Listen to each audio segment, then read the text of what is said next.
Je l'ai vue, cette photo sur Instagram. Ma sœur radieuse au milieu de la dinde rôtie, entourée de rires fins et de verres de vin pétillant, et j'ai sorti le couteau de la cuisine, pas pour me suicider, non, pour trancher les liens qui me rattachaient encore à eux. Dans l'ombre de mon appartement parisien, j'ai allumé une bougie et juré sur les cendres de mon innocence perdue.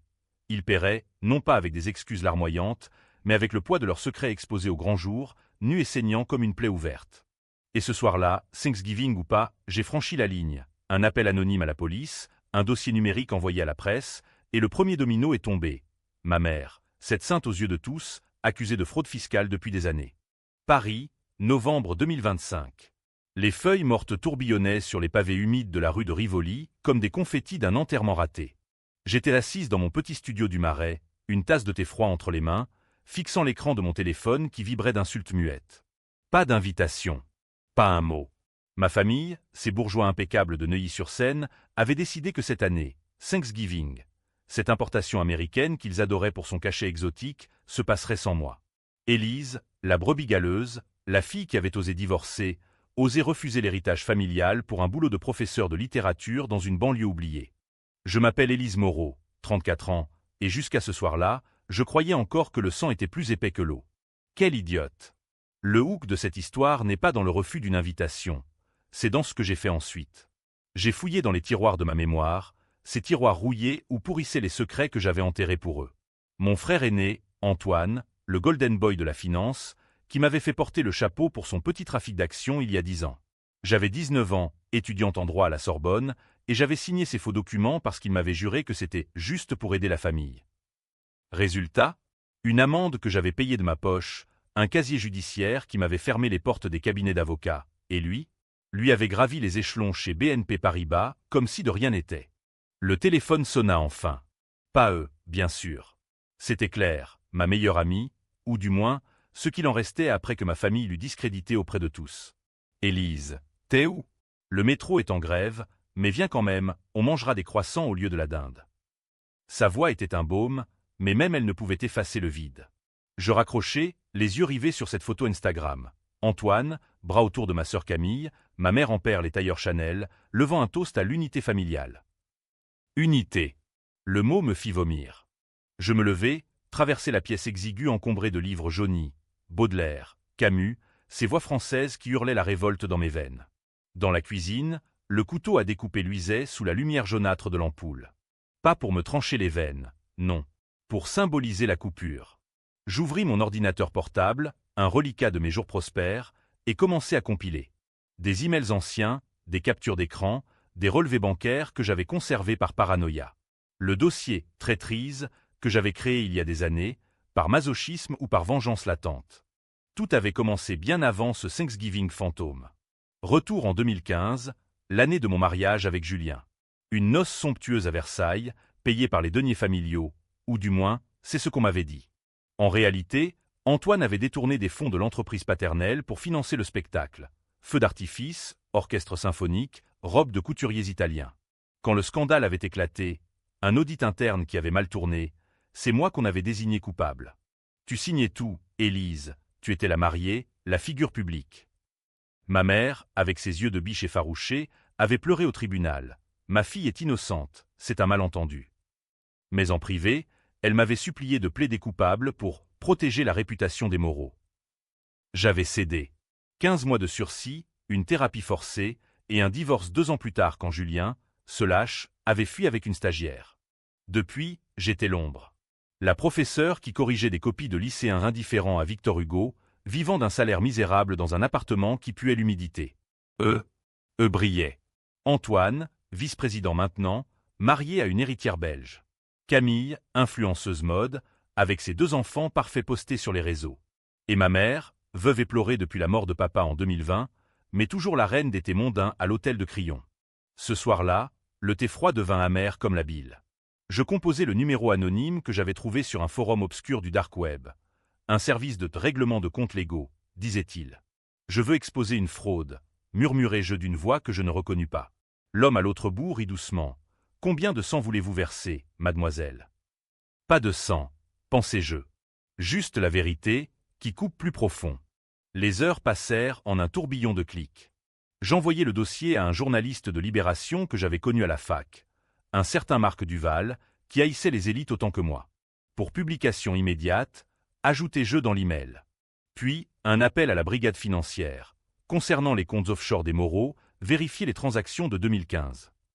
Ma voix tremblait, mais pas de peur. De Libération. À minuit, le téléphone vibra à nouveau. Un message de Camille. Désolé, Élise, on a oublié de t'inviter. Trop de monde. Bisous. Oublié. Le mot me fit éclater de rire, un rire hystérique qui résonna contre les murs nus. Oublié, comme on oublie un ticket de métro. Je répondis, pas de souci. Joyeux Thanksgiving. PS. Demande à Antoine s'il se souvient des actions falsifiées. Le lendemain matin, Paris s'éveilla sous une pluie fine, comme si le ciel pleurait pour ce qui allait suivre. Mon téléphone explosa de notifications. Le article de Libération, scandale chez les Moreau, fraude familiale et secret d'alcôve. La photo d'Antoine en première page, l'air hagard. Ma mère appelait, 17 fois. Élise, qu'as-tu fait? Tu vas nous détruire. Je laissai sonner. Pour la première fois depuis des années, je me sentis vivante. La vengeance n'était pas un plat froid. C'était un feu qui consumait tout, y compris soi-même. Mais ce n'était que le début. Les secrets que j'avais chonnés étaient plus noirs que je ne l'imaginais. Et quand Antoine débarqua chez moi 2 jours plus tard, le visage ravagé, il murmura « Il y a pire, Élise. Bien pire. Papa n'est pas mort d'une crise cardiaque.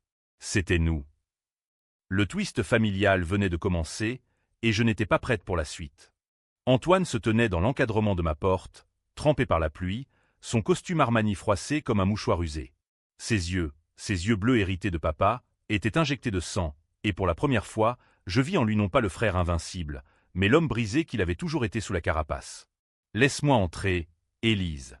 On doit parler. » Sa voix était un murmure rauque, dépourvu de l'arrogance habituelle. J'hésitais, le cœur battant au rythme des sirènes lointaines. Paris, ville des amours maudites, bruissait déjà des rumeurs du scandale. Je reculai, laissant la porte s'ouvrir sur le chaos. Il entra, goûtant sur le parquet usé, et s'effondra sur le canapé défoncé qui avait connu mes nuits d'insomnie. « Tu as tout foutu en l'air, » dit-il en allumant une cigarette. Un vice qu'il cachait à Camille, la parfaite. La fumée emplit la pièce, âcre comme nos souvenirs. L'article de Libération, c'est la fin. Les actionnaires me lâchent, le procureur appelle. Et maman, elle fait une dépression nerveuse. Je croisai les bras, adossé au mur, feignant l'indifférence. Et toi, Antoine, tu penses à la dépression que j'ai eue après le tribunal, aux nuits où je me demandais s'il valait mieux sauter dans la Seine. Il tira une bouffée longue, expirant vers le plafond craquelé.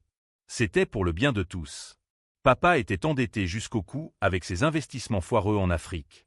Si j'avais pas falsifié ses actions, on perdait la maison de Neuilly, le cabinet d'avocats, tout. Mensonge. Je le sentais dans l'air, comme l'odeur de la trahison qui imprégnait nos dîners d'enfance. Et moi, j'étais le bouc émissaire parfait, hein? La petite sœur naïve qui signe sans lire. Il hocha la tête, presque penaud. Oui. Mais Élise, ce que j'ai dit tout à l'heure. Papa. Ce n'était pas une crise cardiaque. Le monde bascula. Je m'assis en face de lui, les jambes flageolantes. Qu'est-ce que tu racontes? Le médecin a dit embolie pulmonaire. Stress du boulot. Antoine écrasa sa cigarette dans une tasse vide, ses mains tremblant. Le stress, oui. Mais on l'a poussé dedans. Maman et moi. On savait pour ses maîtresses. Des Colger la Pigalle, des dettes de jeu au cercle Haussmann. Il nous faisait chanter pour qu'on ferme les yeux. Alors, on a arrangé les choses. Arrangé. Le mot glissa comme un serpent. Comment? Murmurai-je, la gorge serrée. Il baissa les yeux. Un soir, après un gala à l'opéra, on l'a confronté. Des mots durs, des menaces de divorce pour maman, de désinhéritance pour moi. Il a fait une crise de rage, a attrapé sa poitrine. On n'a rien fait. On l'a laissé partir. Laissé partir. Euphémisme pour meurtre par omission. Mon père, cet homme distant au cigare cubain et au discours sur l'honneur familial, mort parce que sa femme et son fils l'avaient acculé. Et moi? J'étais à l'étranger, en stage à Lyon, ignorant tout. Pourquoi me le dire maintenant? Demandai-je, la voix brisée. Parce que ton coup de poker a tout fait remonter. Le journaliste creuse, il a des contacts à l'hôpital. Si ça sort, on finit tous en tôle. Toi y compris, Élise, pour complicité passive. Tu savais pour les fraudes, non? Complicité. Leermot me gifla. J'avais su, oui, des bribes, des silences lourds au repas. Megan Titaille, porter le crime des autres, c'était ma spécialité. Et Camille, elle sait. Antoine ricana, amer. Camille, elle est clean. La petite princesse qui ferme les yeux pour garder son lifestyle. Mais attends de voir sa réaction quand maman craquera. Il partit 1 heure plus tard, me laissant avec un USB. L'épreuve, si tu veux la vérité complète, et une promesse, on répare ça ensemble. Réparer. Comme si on pouvait recoudre une famille déchirée avec du fil de mensonge. Je branchai l'USB ce soir-là, sous la lueur bleue de l'écran. Des enregistrements audio, la voix de papa, suppliante, arrêtez, par pitié, je vous rembourserai. Puis le silence, entrecoupé des sanglots de maman, c'est pour ton bien, Henri. Mon estomac se noie. La vengeance que j'avais lancée n'était plus mienne. Elle était un monstre que j'avais invoqué, et il se tournait maintenant contre nous tous. Les jours suivants furent un tourbillon. Camille m'appela, hystérique, « T'es une salope, Élise. À cause de toi, les gosses demandent pourquoi papa Antoine est sur tous les journaux. » Je raccrochai, le cœur durci. Puis maman, en larmes, « Viens, ma chérie. On oublie tout, comme avant. » Avant. Il n'y avait plus d'avant. Je refusai, barricadé dans mon appartement, compulsant les forums en ligne où les anonymes disséquaient notre dynastie déchue. Certains me plaignaient, la sœur vengeresse, bravo. D'autres me haïssaient, traîtresse, tu vends ta famille pour de la gloire. La tension montait, UAM comme les brumes de la Seine en hiver. Un soir, en rentrant d'un cours sur la peste de Camus, ironie du sort, je trouvai une enveloppe sous ma porte. Dedans, une photo de moi au tribunal en 2015, annotée au rouge, tu paieras pour ça. Pas signé, mais je reconnus l'écriture anguleuse d'Antoine. La peur s'insinua, froide et visqueuse. Était-ce une menace ou un appel à l'aide? Le lendemain, un email de Marc Duval. Élise, ton dossier est gold. Mais il y a plus, des liens avec un réseau de blanchiment à Monaco. Ton frère est mouillé jusqu'au cou. Tu veux qu'on publie? J'hésitais. La revanche était douce, mais ce twist, la mort de papa, changeait tout. Étais-je la justicière ou la complice d'un fratricide lent? Paris, avec ses lumières tamisées et ses ruelles sombres, semblait conspirer contre moi. Et alors que la pluie redoublait, je pris une décision, rencontrer maman seule. À l'endroit où tout avait commencé, le café de la place des Vosges, hanté par les fantômes de nos après-midi d'enfance. Le café Angélica était un reliquat du XVIIe siècle, avec ses tables en marbre et ses miroirs piqués qui renvoyaient des reflets déformés, comme notre famille. J'arrivai en avance, commandai un café noir, et attendis, les nerfs à vif. Maman apparut à 15 heures précises, emmitouflée dans un manteau de cachemire gris, ses cheveux blancs impeccablement coiffés malgré la tourmente. Elle s'assit en face de moi, évitant mon regard, et murmura « Merci d'être venue, Élise. J'ai cru que tu me haïssais. » Haïr. Le mot flottait entre nous comme une accusation. Disons que je suis déçu, répondis-je, la voix neutre. Elle commanda un thé à la bergamote, ses mains fines tremblant légèrement. Autour de nous, des touristes riaient, ignorant le drame qui se nouait. Ton frère m'a tout raconté. Papa. La nuit de sa mort. Ses yeux s'écarquillèrent, puis se voilèrent de larmes. Antoine n'aurait pas dû. C'était un accident, ma chérie. Un moment de faiblesse. Faiblesse. Encore un euphémisme. Je me penchai en avant. Un moment où vous l'avez laissé mourir seul dans son bureau, pendant que vous sirotiez du champagne. Explique-moi, maman. Explique-moi pourquoi j'ai porté vos crimes pendant des années. Elle inspira profondément, jetant un regard au passant. Ton père.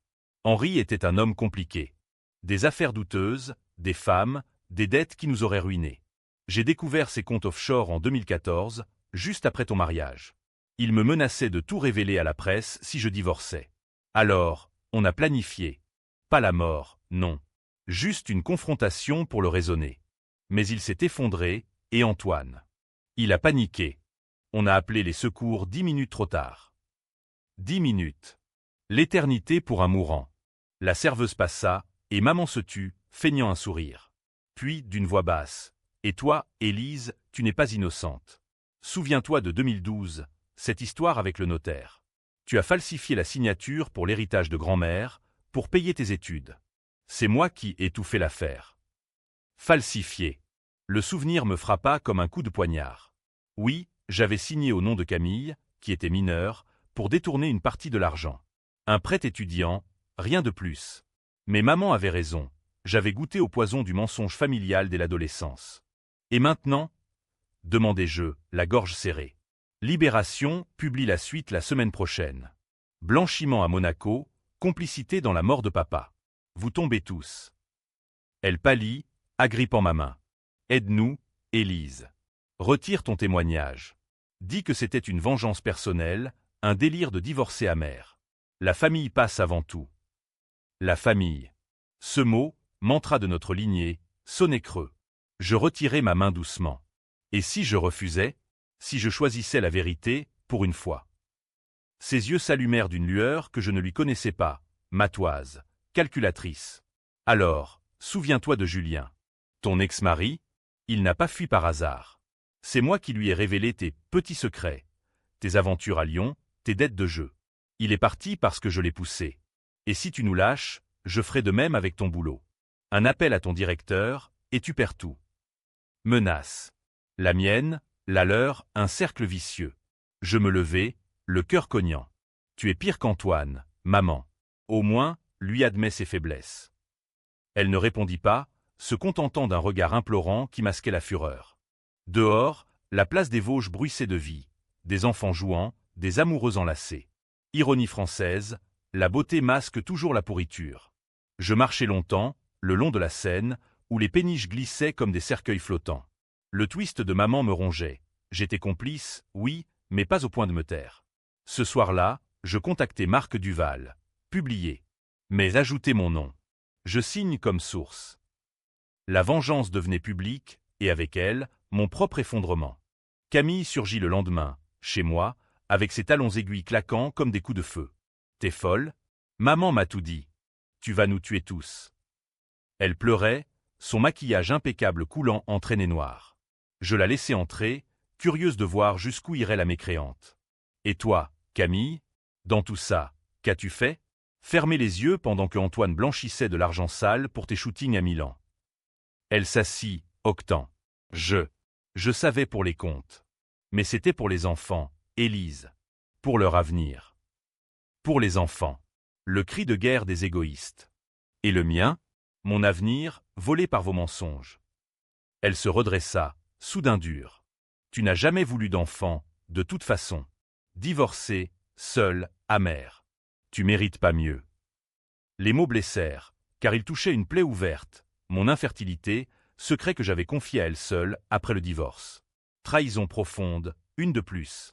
Sors, dis-je calmement, et dis à la famille que le prochain article sera sur toi. Tes posts sponsorisés par des marques liées au blanchiment. Elle partit en claquant la porte, et je m'effondrai, riant à travers les larmes. La tension était palpable, UAM comme les catacombes sous nos pieds. Paris conspirait. Un corbeau anonyme m'envoya des photos. Moi, jeune, signant les faux papiers, avec la légende hypocrite. Qui? Antoine, pour me faire plier? La nuit, je ne dormis pas, hanté par la voix de papa sur l'enregistrement. Élise. Protège-les. Protéger. Ironie ultime. Le week-end approchait, et avec lui, une confrontation familiale forcée, un sommet d'urgence, chez maman, pour sauver ce qui reste. J'acceptais d'y aller, non par faiblesse, mais pour le coup final. La revanche n'était plus personnelle. Elle était cathartique, un exorcisme français, teinté de vin rouge et de regrets. La maison de Neuilly était un mausolée de luxe. Façade haussmannienne, jardin impeccablement taillé, mais l'air à l'intérieur puait le désespoir. J'arrivai en taxi, le cœur serré comme un poing, vêtu d'un manteau noir simple, deuil anticipé. Maman m'ouvrit, fantomatique dans sa robe de soie, et murmura « Entre, Élise. On est au salon. » Le salon, ce sanctuaire de velours et de cristal où papa avait fumé ses derniers cigares. Ils étaient tous là. Antoine, affaissé dans un fauteuil, une bouteille de cognac à moitié vide. Camille, les yeux rougis, serrant un mouchoir. Et maman, président comme une reine déchue. Pas de dinde cette fois. Juste un plateau de fromage intact et une bouteille de Bordeaux ouverte. « Assieds-toi » dit Antoine d'une voix pâteuse. Je restai debout, adossé à la cheminée froide. Non. Parlons. Vraiment. Le silence s'étira, tendu comme un arc. Maman brisa la glace. Ton article sort demain. Marc Duval m'a appelé. Il veut une interview exclusive. Élise, retire tout. Plaider la calomnie, dire que c'était un canular. Calomnie. Le mot me fit sourire. Et papa? On plaide la calomnie sur sa mort aussi. Antoine se leva d'un bond, renversant son verre. Putain, Élise. Tu veux quoi? Nous voir tous en prison? Moi, avec mes gosses qui grandiront sans père, comme toi sans le tien. Ces mots me transpercèrent. Sans père? J'avais un père, jusqu'à ce que vous le tuiez par négligence. Camille hurla. Négligence? C'était un suicide assisté. Il voulait en finir, avec ses dettes, ses putes. On l'a juste aidé. Aide. Le summum de l'hypocrisie. Je sortis l'USB de ma poche, le posant sur la table comme une grenade. Écoutez ça. Tous. Je le branchai à l'écran plat, et la voix de papa emplit la pièce. Je vouais, tous. Élise est la seule pure. Protégez-la. Silence assourdissant après. Maman s'effondra en sanglots. Il mentait. Il te détestait, Élise, parce que tu étais comme lui, rebelle, ingrate. Mensonge. Ou vérité. Les lignes se brouillaient. Antoine s'approcha, menaçant. Éteins ça. Ou je te jure, je balance tes propres saloperies. Ton avortement secret en 2018, payé avec l'argent falsifié de grand-mère. Avortement. Le secret que j'avais enterré plus profond que tout, une grossesse non désirée d'une liaison éphémère. Comment savait-il? Camille, bien sûr, ma confidente traîtresse. La pièce explosa. Traître. Tous. Criai-je, arrachant l'USB. Camille se rua sur moi. Espèce de psychopathe. Tu détruis tout par jalousie. On se battit comme des chiffonnières, griffures, cheveux tirés, pendant qu'Antoine et maman tentaient de nous séparer. Puis, le coup de grâce, mon téléphone vibra. Un message de Marc, article en ligne. Ton nom en tête. Bravo. Je le lus à voix haute, et le chaos s'amplifia. Antoine attrapa une lampe, la brandissant. Je vais te tuer, Élise. Maman hurla. Non. Pas comme papa. Le geste resta en suspens. La police arriva 10 minutes plus tard. Un voisin avait appelé, alerté par les cris. Menottes pour Antoine, tentative de coup et blessure, maman en garde à vue pour complicité. Camille, effondrée, emmenée pour témoignage. Moi, libéré, victime présumée. Dehors, les flashs des paparazzis illuminaient la nuit comme un incendie. La revanche culminait, mais à quel prix? Étais-je héroïne ou bourreau? Les réseaux explosaient. Moreau-Guette, des milliers de postes divisés. Élise Moreau, justicière ou monstre familial. Les PHE se formaient. Pro-famille, clamant mon ingratitude. Pro-vérité, saluant ma courage. Seul dans un hôtel anonyme près de la gare du Nord, je bus du vin bon marché, fixant le plafond. Le twist approchait, un appel anonyme, tard dans la nuit. Élise, c'est Julien. J'ai lu l'article. Je sais pour l'avortement, maman m'a tout dit, mais je t'ai pardonné depuis longtemps. Viens me voir. On recommence. Julien. Mon ex, revenu des cendres. Était-ce un piège ou une seconde chance? La tension du AM me submergea. Paris, avec ses lumières cruelles, semblait rire de ma folie. Le lendemain, l'interview de maman sortit. Ma fille est malade. Elle invente pour se venger d'un divorce. Contre-attaque. La guerre n'était pas finie. Les semaines suivantes furent un brouillard de tribunaux et de manchettes. Le procès des Moreau domina les ondes. Antoine inculpé pour fraude et violences aggravées, 5 ans ferme. Maman pour complicité dans la mort de papa, remise en liberté conditionnelle pour fragilité émotionnelle, privilège des classes supérieures. Camille, témoin clé, échappa à la prison mais perdit ses sponsors, relégué à une vie de banlieue anonyme. Moi, accusé de diffamation par la famille, mais blanchi par les preuves irréfutables. Élise Moreau, la fille qui a brisé un empire pour sauver son âme, titra Le Monde. Pourtant, la victoire avait un goût de cendre. Seul dans mon appartement rénové, un cadeau inattendu de l'éditeur qui achetait mes mémoires, je revivais les nuits. Les cauchemars où papa me tendait la main depuis l'au-delà. Pourquoi, Élise? La vengeance m'avait libéré, mais isolé. Mes élèves me regardaient avec pitié. Claire, fidèle, avait déménagé à Lyon pour un nouveau départ. Et Julien? Son appel m'avait hanté. Je l'avais rejoint à Deauville, sur la plage balayée par le vent atlantique, loin de l'hystérie parisienne. Il était là, vieilli mais toujours cet air de poète raté, avec un bouquet de marguerites fanées. « Je n'ai jamais cessé de t'aimer », dit-il en embrassant ma main. « Maman m'a manipulé, comme elle t'a manipulé. Pardonne-moi. Nos corps se retrouvèrent dans une chambre d'hôtel donnant sur les vagues, un répit charnel contre l'orage. Mais au matin, le doute revint. Était-ce amour ou pitié? Un email de Camille arriva. « Félicitations, sœur. Tu as gagné. Les gosses pleurent tous les soirs. Joyeux Noël. » Noël. Pas Thanksgiving, mais l'équivalent français, famille, lumière, hypocrisie. Je refusai l'invitation à une réconciliation forcée, orchestrée par les avocats. Au lieu de ça, je marchais seul sur la promenade des planches, le sel piquant mes larmes. Le twist final surgit comme un raz-de-marée, une lettre de maman, écrite de sa cellule provisoire. « Élise, ma fille, tu avais raison. Henri et moi t'avons volé ta vie. Mais il y a un secret plus grand, tu n'es pas sa fille. Une liaison avant ton mariage avec lui. Ton vrai père est un ouvrier de banlieue, mort dans un accident. J'ai menti pour te protéger, ou pour me protéger. Pardonne-moi, si tu peux. » Pas sa fille. Le sol se déroba. Tous ces mensonges. Pour ça, la trahison ultime, un gène étranger dans le sang Moreau. Julien, sentant mon trouble, proposa « Partons. Aux États-Unis, loin d'ici. Reconstruisons. » J'hésitais, le cœur déchiré. La revanche avait causé la chute, mais aussi une liberté âpre. Finir bic à CH, seul avec mes fantômes, ou cohu, avec un amour rapiécé. Je choisis l'ambiguïté, typiquement français. Je rentrai à Paris, publiai mes mémoires sous le titre Les ombres de la table, un best-seller controversé qui divisa les critiques, génie vengeur ou mégère. Maman mourut 1 an plus tard, d'un cancer foudroyant, karma ou coïncidence. Antoine, libéré sur parole, m'envoya une carte. « Pardon, tu étais la plus forte. » Camille. Silence radio, mais des rumeurs de rédemption dans un monastère provençal. Aujourd'hui, je marche le long de la Seine, cigarette aux lèvres, observant les ponts qui enjambent l'oubli. La famille n'était qu'un mirage. La vengeance, un miroir brisé. Ai-je gagné? Les lecteurs débattent encore, PHE divisé dans les forums enflammés. Moi, je vis, UAM mais entière, dans cette ville qui dévore ses enfants. Et si c'était à refaire? J'allumerais la bougie plus tôt. Car en France, la revanche n'est pas un crime. C'est une cathédrale gothique, sombre et éternelle. Fin.